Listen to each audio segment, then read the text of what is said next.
What if I was to tell you that this carburetor here, the one that I pretty much additionally destroyed, and that's in the last video, this is kind of a companion to the video where that happened. What if I told you that this carb is 100% repaired and 100% serviceable and usable? And in this video, I show you exactly how I did that. Now, I know you have a question, or you will have a question, and I certainly would have the same question. And that question is why? Why bother? Why go through all the setup? Why go through all the hassle? Why go through all the machining, making mistakes, correcting even more mistakes? It's not something that's irreplaceable or unreplaceable. Hell, I already replaced it once with a $100 carb off eBay. I'm going to answer that, but it's going to be at the end of the video. Now, if you don't want to wait for that, you want to go skip to that and maybe look at that and then watch the content, that's fine. I'll put the timestamp for my explanation right here. I hope you all do watch the video and the content though. I think you all will get something out of it, because I certainly did. So with that, let's just move on and get right to it. I recently put a video up about these carb bodies from the Valkyrie, the ones with the broken tips off and the pilot screws. This is that number 5 carb body that unfortunately is scrap. It has a couple of problems that I caused besides the fact that the tip is still broken off in it. And I wanted to see if we could save it. Is it possible? Well, I haven't tried yet. So once I do, we'll find out for sure. Let's go over the basics first though. There's 3 problems with this carburetor that still exists. Well, there's 2 of them right here. First of all, broken tip is still in there, and that hole that I made adjacent to it with a number 75 drill bit that goes straight through. And the third one is when I tried to drill out that plug and went straight through into the carb bore and blew out the 3 tiny holes in there that are part of that transition circuit. And interestingly, I don't know if I can show you this way, you can actually see this spot inside there. I put the drill bit back in. You can see what happened here. So that's again one of the problems we have to solve. But with the tip still in there, everything else is a moot point.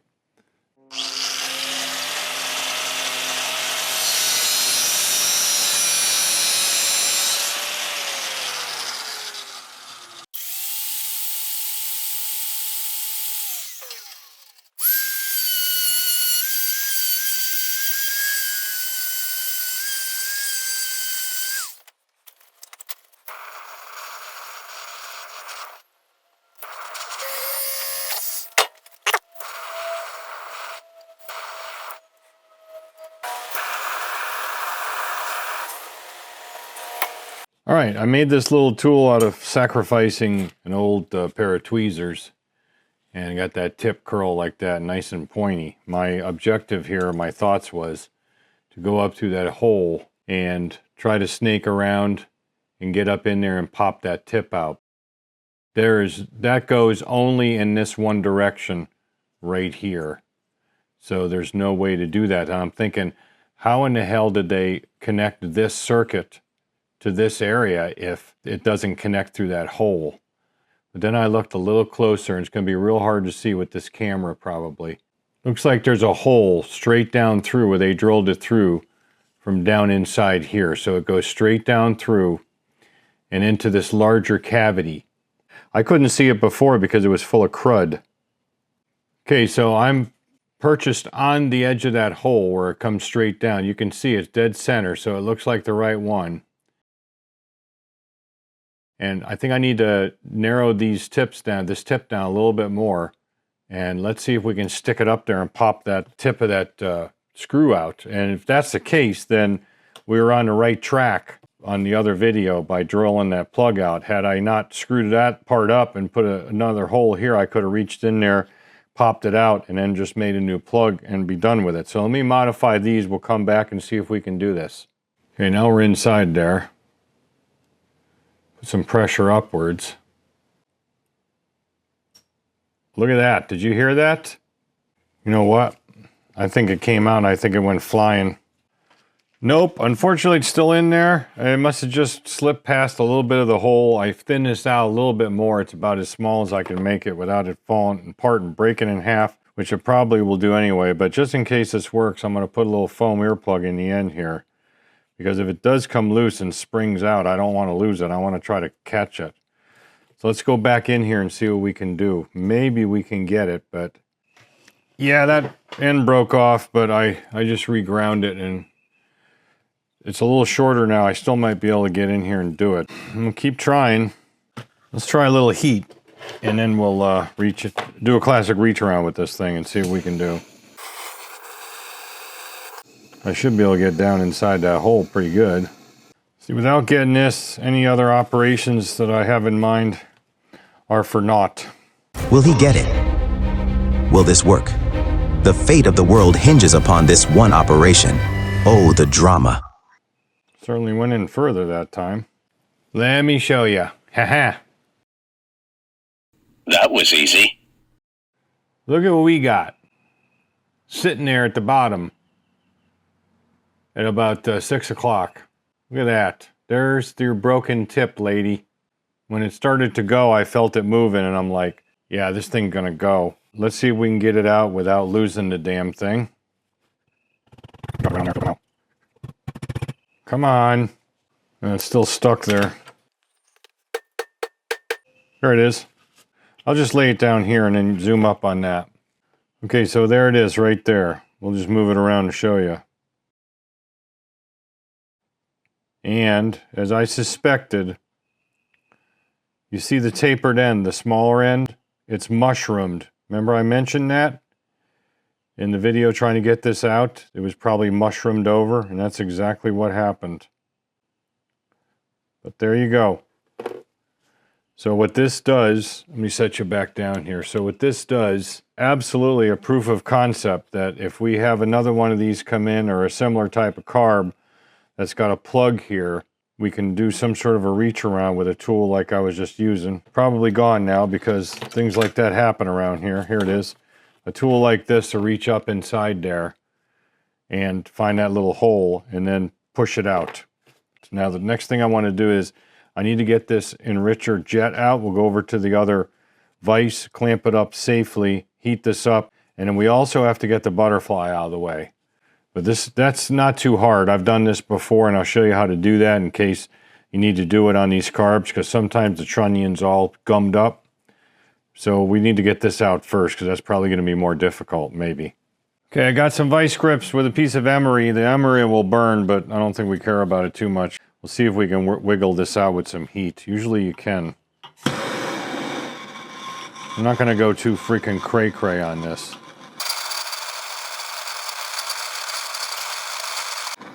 Wow, that's tight. Wow. Might have to go to plan C, which is more heat. I don't want to put that much in it, though. Oh, wow. Well, we got no choice but to go ballistic on it. I got to get it out. All right, here it comes. It's coming now. Like I said, I think we're going to be able to find a... Maybe not. That's a weird one. Hollow in there. Yeah, that sucks. But we have to get that out of the way. It's got a bleed inside of it there. I didn't know that. I've never taken one of these apart, you see? It's got a bleed inside there, which appears to be pressed in even deeper. We'll leave that. That's not in the way, but this part was in the way. It may not be scrap. I mean, if it looks like shit, then why couldn't we just put it in the lathe and just skim the outside of it? Who cares what the OD is as long as the jet size is correct. So as long as we don't touch the bottom here, we can push it right back in with some Loctite. So we can fix this. This is not a big deal. Jets are replaceable, even if you have to modify something. So we have 2 more things we need to do. First one is we need to get this butterfly out and take the whole shaft out of the way. Now sometimes you end up having to do this because these are stuck. You know, they're really gummed up. And I think I mentioned before, I've had this on a couple of, I think 2 different Valkyries. First or the second one I ever did, like 4 of the 6 carbs would barely even move. So I had to do this. And there really isn't a good way to do it. So let's show you the front of the screws first. This is real typical. So they go through the butterfly itself and come out the back side of the shaft. So we'll show you the back side now. Yeah, there you go. So there's the back side. Now the thing about this is you notice that the screws are staked, so they can't back out. And that presents a big problem. Now if you have screws to replace these with, I don't know if you can even get them, all the better. What you can do is you can take a Dremel really carefully and grind off the majority of that on the back side there. and then you can get them out a little easier. But the way I do it, one of these things where it either works or it doesn't. And you simply have to kind of sit there and pray. And I've been successful in the past.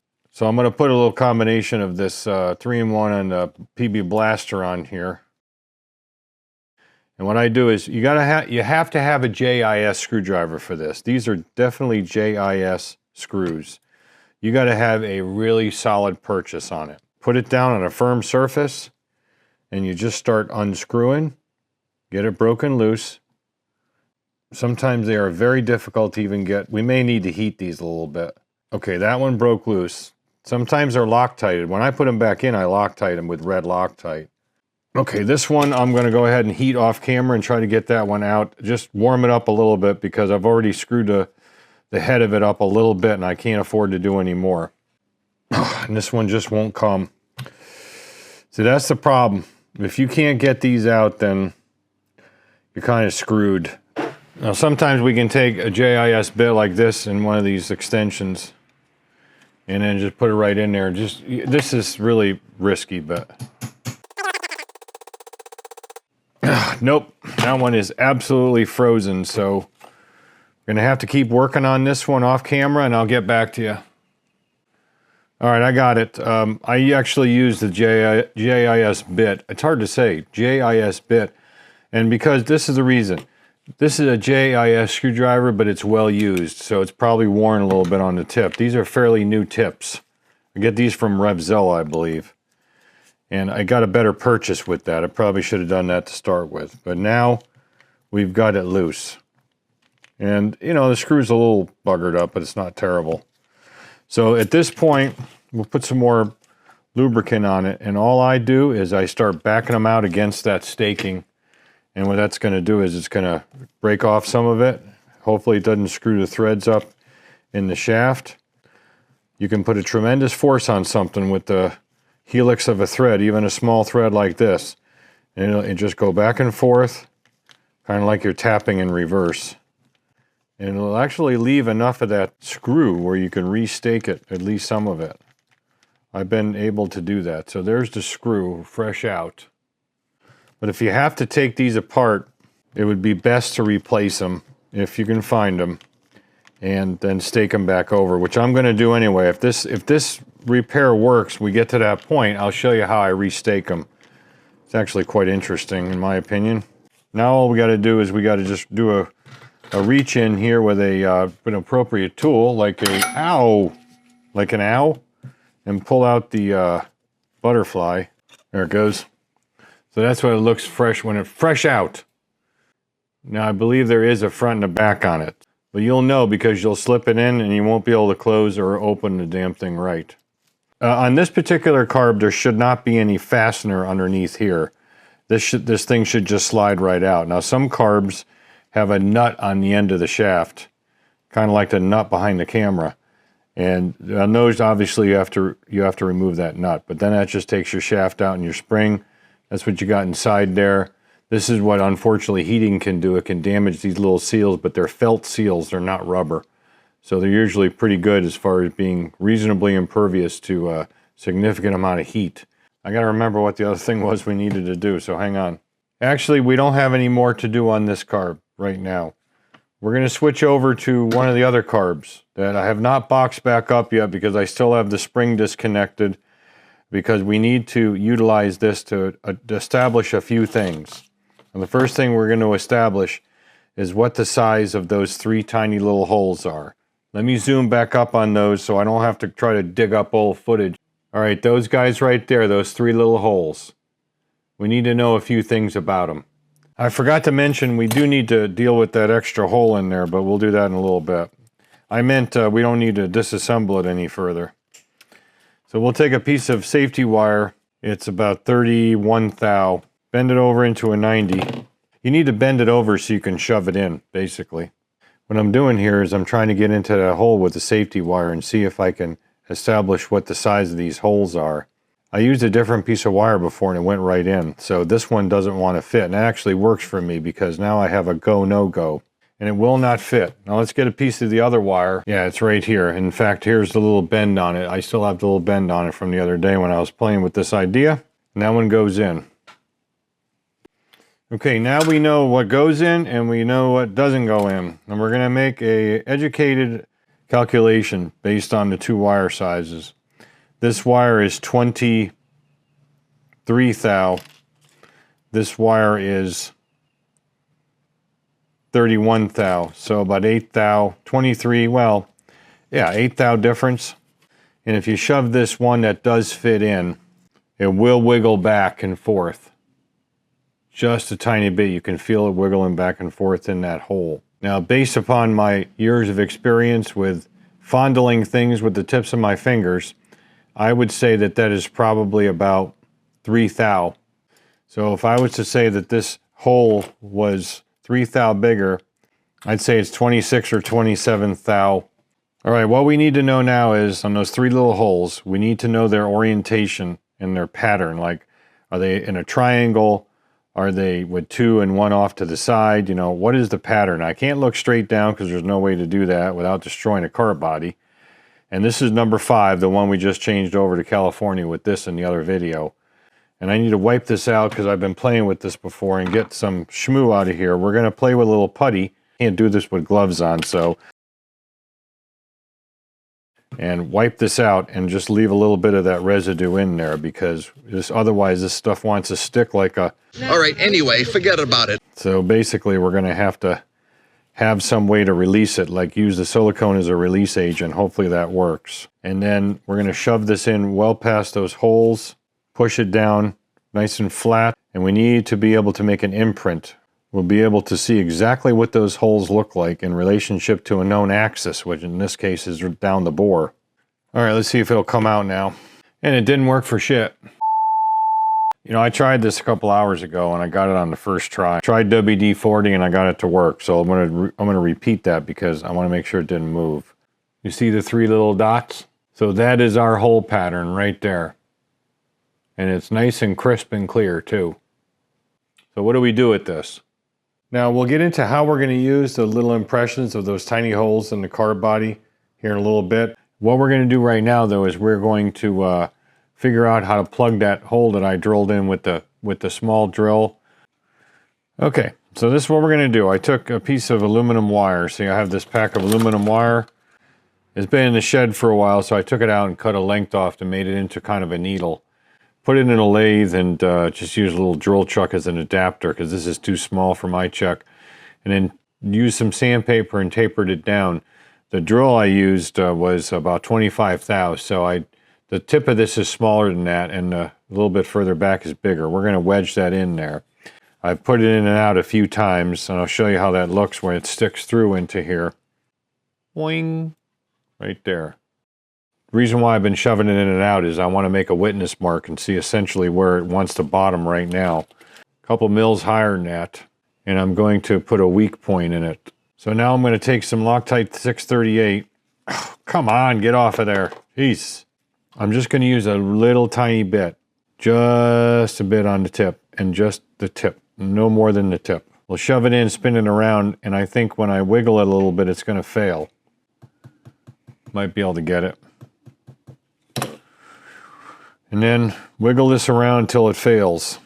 Yeah, so you can see it's down there, but it's a little bit above that bottom surface is what I want. Okay, now we just take our drift, which I had here. I don't know what the hell I did with it now. It was right here. Try to tap that in further.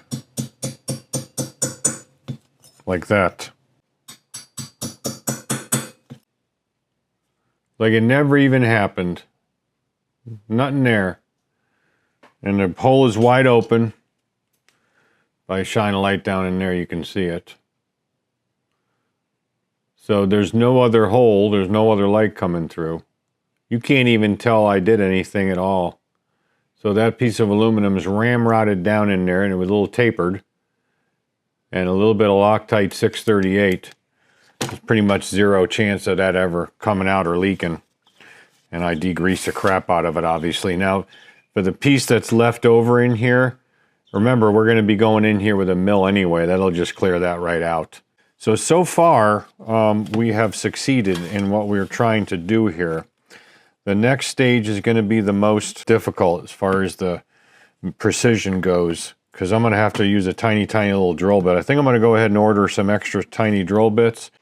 Okay, so we're over here at the mill with pretty much the most complicated, overcomplicated setup that you probably ever find.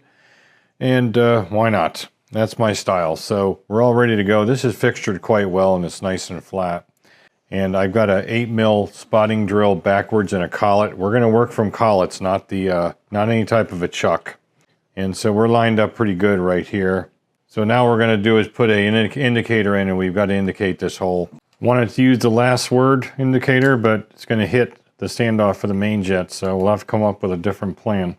Okay, I can't get in here at all with any indicator because the standoff for the main jet is in the way no matter what I do. And I don't have a coaxial indicator, which typically, or some sort of warbler. I need to pick up probably both of those for situations like this. And what I'm trying to do here, just a little bit out of shot, I'll bring it down for you, is use an edge finder.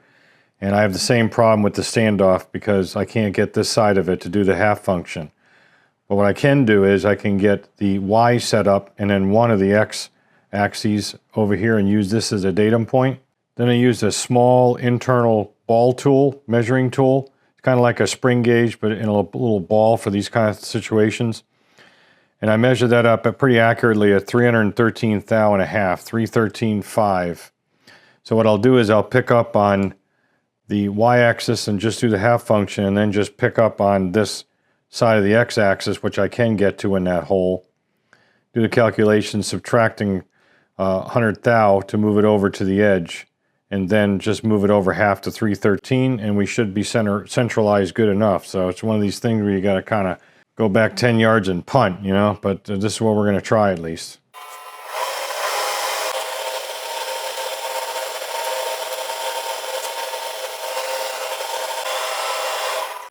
We'll set the X to 0.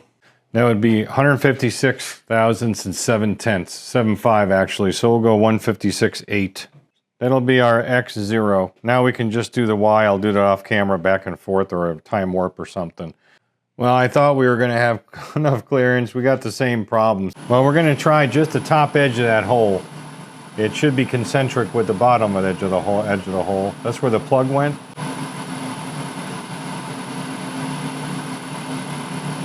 Okay, right there.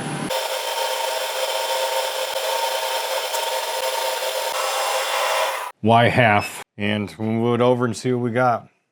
All right, we're gonna run a 7.5mm drill bit down because that's what I believe is the size of the smaller hole that goes into the bore. And I can tell right now, we ain't anywhere freaking near close. What the heck did I do wrong?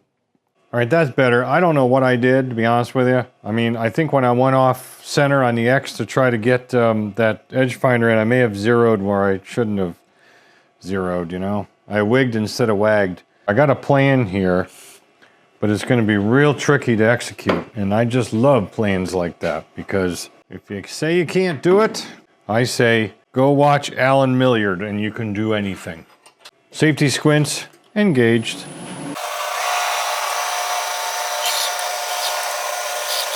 May have to make some finite adjustments. I see the drill bit trying to deflect.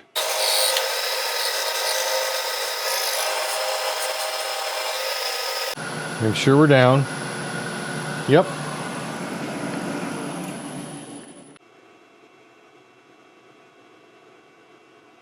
Hard to get the angle, but you can see that looks pretty damn centered. I know I can't get it exactly right because I'm looking through the phone and it's glare and I can't see nothing because my eyes are pretty much scrap anyway. Yeah, right there you can see we're pretty much dead center right down that hole, that existing hole, as far as I can tell at least. Okay, what we're going to do now is we're going to shove a 8mm end mill to 2 fluted end mill right down the guts there, which essentially is the size of where that plug was. And we're going to clean that hole out a little bit more, but not all the way through. We're going to leave a little shoulder down toward the highest point would be the top here where the radius is. All right, if I blow this, the whole idea is scrapped. So I'm going to do this off camera and then come back and show you what I did. I shall dismount you and show you this way.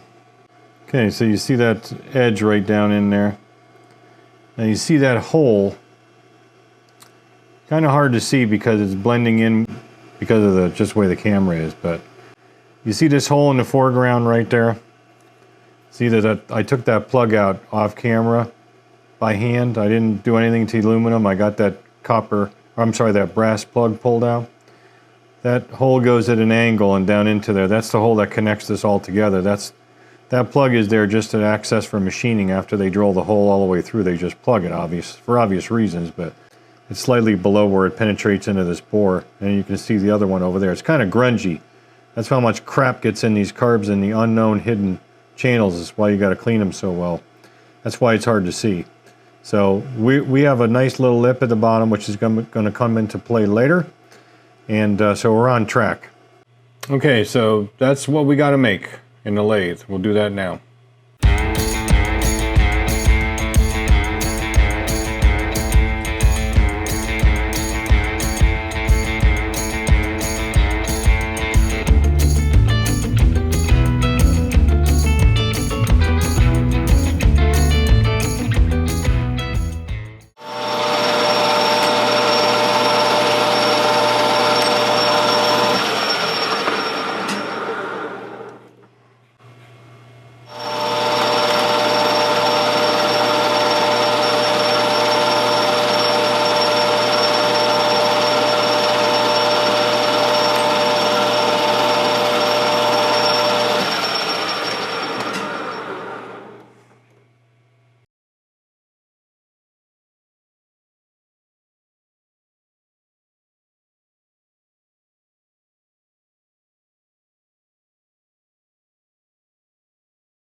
Before I stick this in, assuming it works, I want to show you why I did what I did.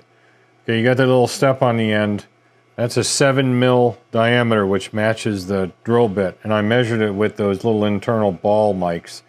This length is actually long for what my purpose is, but we'll get to that later because ultimately we're going to have this up to the top and there will be no room to put a cap back on it like a piece of bronze or brass.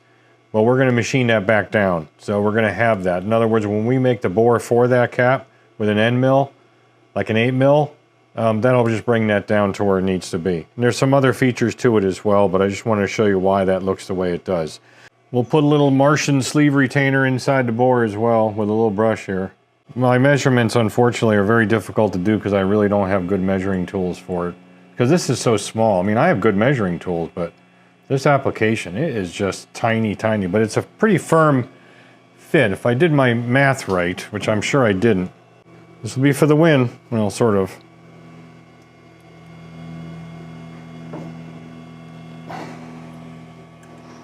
See if I can feel that.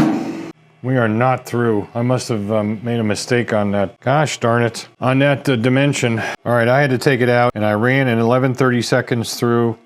And then for the shoulder down below, that 5/16, so it's a little bit bigger. We've got enough meat to deal with that, but not a tremendous amount. We're gonna have to be really careful with that, as we're getting a little bit shy on meat. I know the feeling. Okay, another day and another opportunity to screw up. And so here's our new plug. You already see me made one. You don't need to see me make two. So that's gonna be pushed in right now. Let's go ahead and do that. I think this one, I doubled the length of that tip to make sure it just punches through inside the bore there. It's got to come through the bore. You'll see the reason for it at a later time. And I've reset. You probably noticed I reset my setup and I reset everything and re-zeroed and did it this way. I probably should have done it this way to start with, to be honest with you. Funky Comedina clamping setup. Let's hope that not. The only problem is I can't get my finger in to check that, but hopefully it works. We are okay. It is down through. You can see it.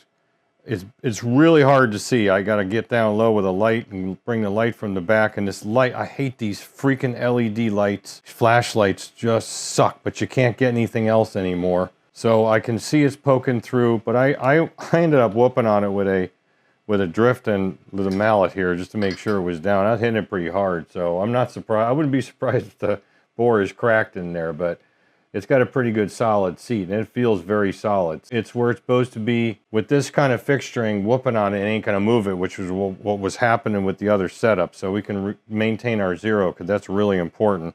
But we gotta let this cure up first, and then we can move on. We're gonna move on to the next operations, which are working on a little bit more on this plug, and then working on the 3 tiny holes. I'm gonna take a number something or other drill bit here, which I can't read because it's too small. We need to run a drill bit down through this and just follow the existing hole and go through this plug we just put in and just peek into the other side of this existing hole, not too far though.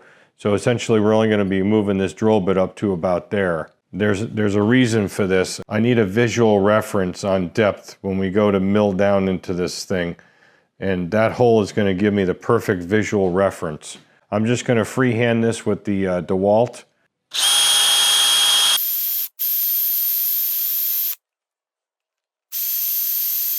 There it goes. Oh yeah, we are definitely through. Okay folks, we're going to go down and essentially clear the center with an 8 mil spotting drill, at least some of it. 8 mils like 314 thou, that thing's 350. It's got plenty of meat on the outsides. We shouldn't have any spinach or anything. That thing's in there pretty good, especially with the Loctite. We'll go easy with it. As far as depth goes, that's why I cleared out that hole, because we want to get down to about that hole, and then we're going to switch over to the 5/16 end mill, because we got a 118-degree tip on that. The objective is to core this out to just below the lowest one of that hole that goes through, which would be the back one, because this is at an angle. Let's see, that should be pretty good for speed. It looks pretty centered.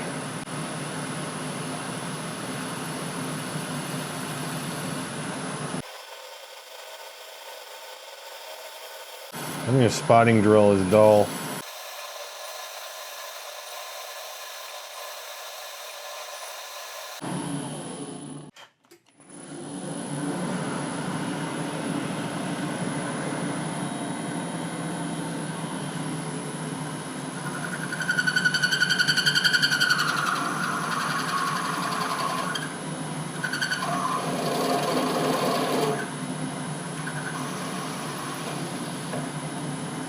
Probably going to use the fine feed on this just to make sure.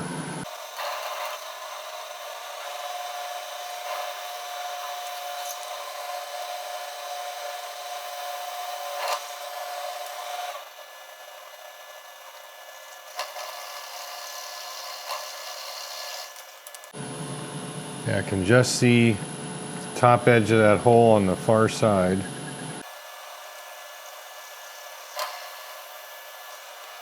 All right, I think we're good. We're gonna hold it there for now.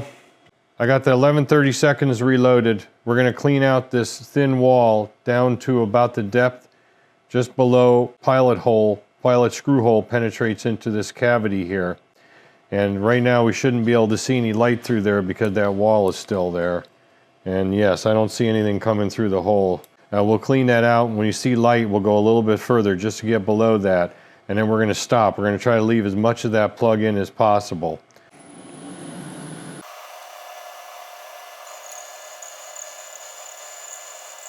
Oh yeah, now I see it. Yep, we just weren't down deep enough. Perfect. That looks really, really nice actually. Yeah, that's where she's going to stay. All right, folks, at this point in the video, we're going to go over what we're going to do with the results of that imprint of the 3 little holes inside the carb bore. This is a representative rough drawing of that. I know it kind of looks like a astrological or satanic symbol of some sort, but it is not. It is the 3 little holes that I have labeled A, B, C on this rough drawing and the dimensions between them. Now, you got to understand when you put that putty down in there, and if I assume this surface, this is the surface direction, in other words downward, that those holes are facing when I shove that putty in from this direction, which is the inlet side of the carburetor. So when I made those imprints, when you take it out and flip it over to look at the imprints, this hole over to the side is actually this way. But when it's drilled in the carb from an upside down position, just like we're set up in the mill right now, that hole is off to the left. So I've moved this and flipped it over so that is representative of the correct locations in regards to orientation. So these are the dimensions that I got off of that imprint based on just using a pair of dial calipers. So I just labeled these A, B, C randomly. On my next drawing, you'll see here in a moment, which is more detailed, I renumbered them to, or relabeled them to 1, 2, 3. It doesn't really matter. So in these two holes, which are along that length of that bore from inlet to outlet, okay? These two holes here are 90 thou apart. This one over to this hole off to the side is 60, and then from that hole off to the side up to the forward hole, I'm calling it, that's 70 thou. So 90, 60, and 70. Close enough. So we'll go to the next drawing, which is a little bit more explanative. It explains this and how I calculated out essentially what my X and Y offsets are going to be on the DRO to hit all three of these holes based on a center line assumption.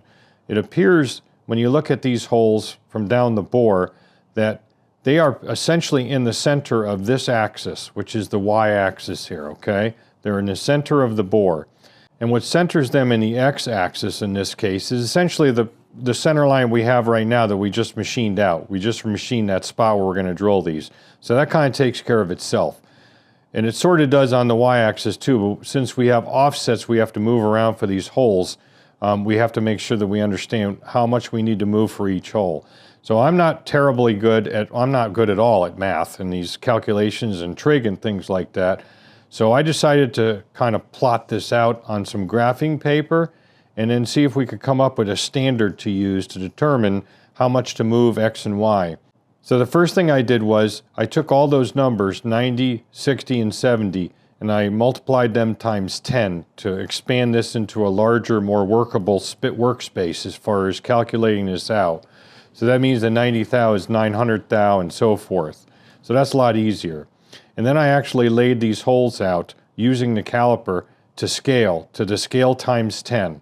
So once I had that, I had an idea where I could get a relationship of how many of these little squares equal, for example, 900 or 700, because once I know that, I can go anywhere with it and determine where I need to put a hole. So it's a kind of a relationship thing, because this is to scale times 10. So when I go 900 thou this way on holes 1 and 2 in this drawing, I have 9 holes. It just worked out that way. So in this drawing, it would be 100 thou per hole. So I can move 9 holes, and I put my mark here for number 2. So here's hole 1 and hole 2. But now I need to know the center line and how much to go offset either way in the X-axis off center to get where these holes need to be, at least on that axis. Because I know this dimension here, I can pretty easily do that. And then this one off to the side, the little orphan guy off to the side here, that's pretty calculable too, because I can count the number of holes over in the X-axis and off of this down into from the Y-axis and get that location. So that's how I figured this out, and I'm pretty sure I'm pretty close on it. Now naturally, I'm not going to be going 900 thou over, so I reduce it back to its original form. So what I ended up figuring out was hole number 1 position is right here. So this hole right there. Hole number 1 will be a Y 45 thou offset and an X 20 thou offset. And so forth for 2 and so forth for 3. And I have all that written down here.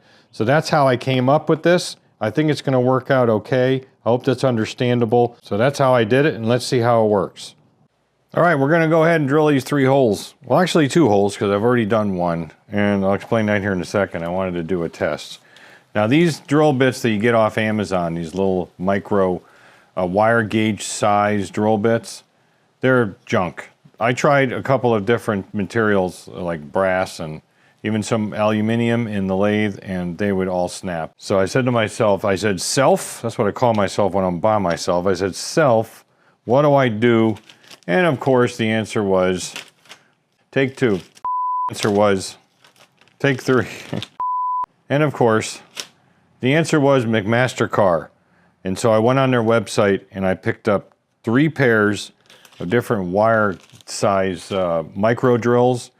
They are carbide, non-coated carbide micro drills. I got them in sizes 70, 71, and 72. What I have loaded right now is a 72, and I tried it last night and it worked beautifully. And the hole I did it on was the hardest one to get at. So the hole I've done is this one here. I've done this one furthest forward. So I'm set back on center before I shut everything off last night. Show you the positioning of the next hole, which is along that same line, those first two holes. All we have to do for that is we have to move the table in 45 thou, and we have to move the table that way to move the hole this way 20 thou.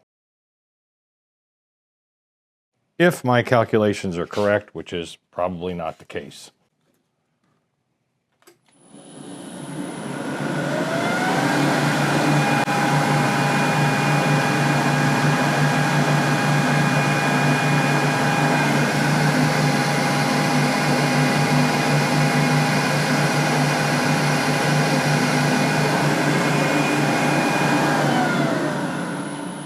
I believe we're through.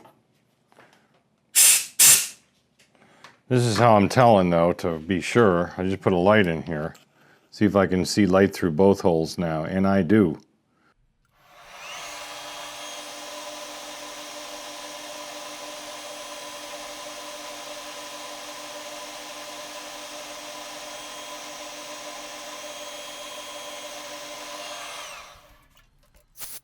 I bottomed the drill, unfortunately, in the shank here.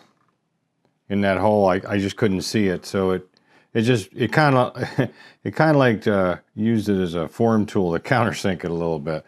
But the hole diameter is correct, so compared to the other two, it just kind of looks a little bit stupid. So you can see the light coming through it when I move the light in and out of all three holes. All right, from here, there's no reason why we can't remove this.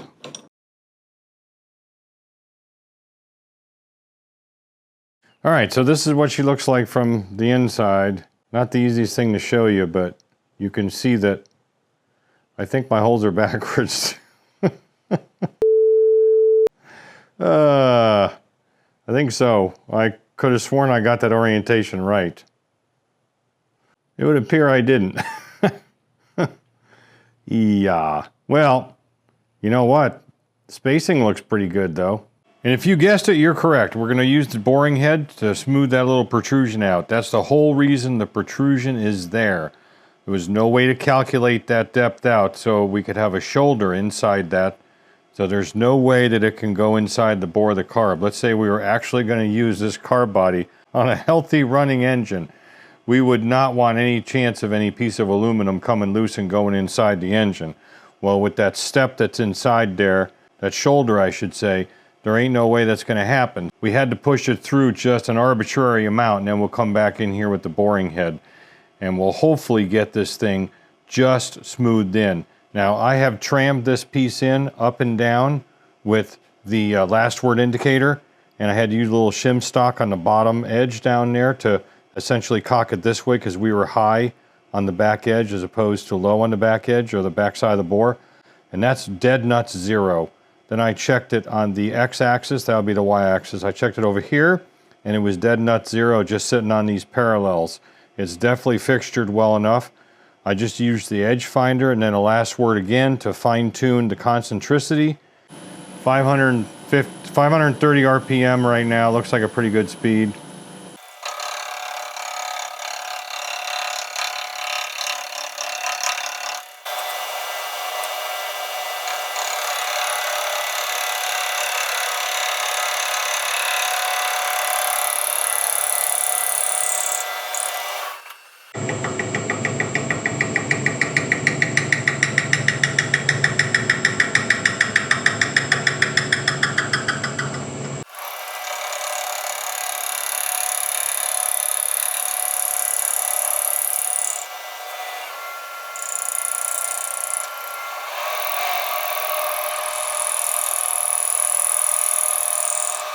Okay, it's done. Final cuts I did off camera. It looks really good.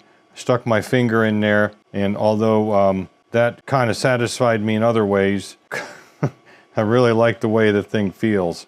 Let me show you the end result. Now we've got that plug in. That thing came out perfect. That's bronze. I don't have any brass that size, or any at all actually. I think that that's going to work out great. Blow down through here, no problem. I can hear it coming through. So in other words, the plug isn't too deep that it's blocking this hole that goes straight through. It's Loctited in to 638, as is the old enricher jet. Unfortunately, I couldn't make a new one. I did make it, but I can't drill it. But you know, the thing is, I just cleaned it up, tapped it in. I measured the height off of one of the good known carbs. I got it exactly the same. This is free to blow through as well. So that part of it is all done. But I also have the butterfly back in, and I wanted to show you this. This is a test of whether or not we've got these holes in the right spot. I didn't think of this till just now. You can see I cleaned that butterfly up best I could, but it isn't in the best shape. Now if we go down in the bore, you can see where the butterfly, when it's in its fully closed position, contacts the bore diameter. Now when we just start cracking it, we start to see that first of the 3 holes. I know mine are flipped around, but I think it'll be fine. So you can just see that. You just see that the butterfly just covers up that leading edge hole, just like that. This is the number 5 from eBay, but it's going to be the same as even the number 4. Let's take a look at that one. We just crack it, same thing. So as soon as you just start to crack it, you can just start to see that leading edge hole. And that's fully closed. Right there. So we'll put them side by side at about this stage so you can see that the hole location has to be right.